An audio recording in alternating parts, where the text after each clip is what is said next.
I loved the Beatles when I was a kid. Before I even played guitar, I was obsessed with the Beatles. My mom had all the Beatles records.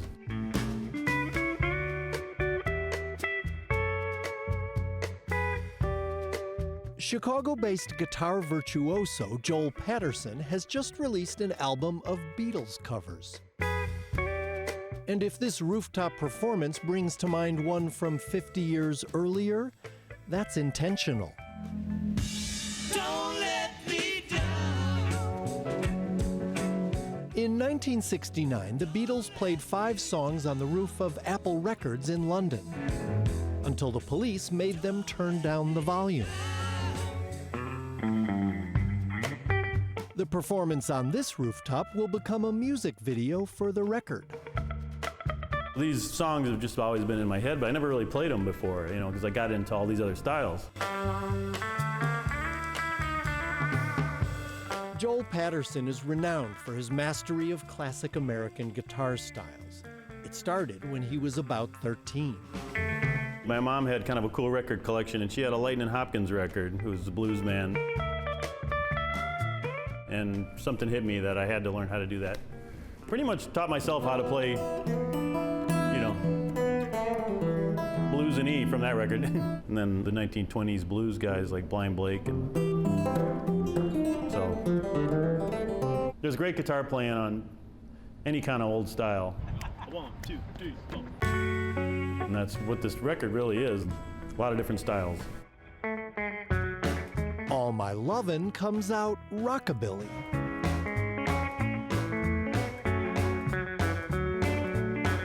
The Beatles loved Sun Records, and they loved Elvis, so I kind of made All My Lovin' sound like a Sun Sessions song.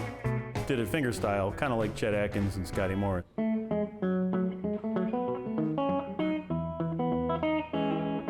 There are songs on this album with an old-time Nashville sound, 60s soul, honky-tonk, even ska, and several inspired by guitar great Les Paul.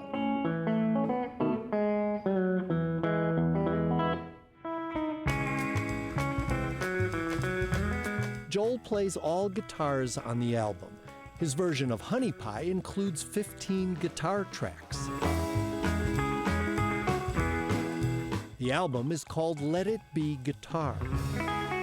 And the album cover is a remarkably precise homage to the Beatles' first American release. I got the idea of, instead of 4 Beatles, to do the same pose with 4 of me, and I wanted some guitars in the thing, because it's called Let It Be Guitar. 1, 2, 3. The building on top of which Joel and his band are playing has an impressive Chicago music pedigree. It was once the factory where Hammond organs were manufactured. Today, it's home to Smashed Plastic, Chicago's first vinyl record pressing plant in more than 30 years.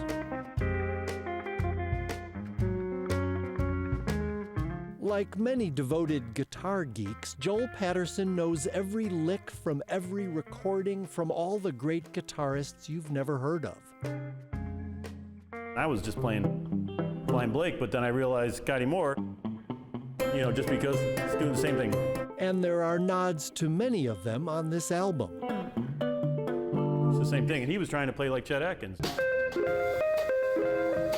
Most of the best guitar players in the world are country session musicians, They could play anything. Definitely record labels want to separate things into genres, but as musicians, we just like music.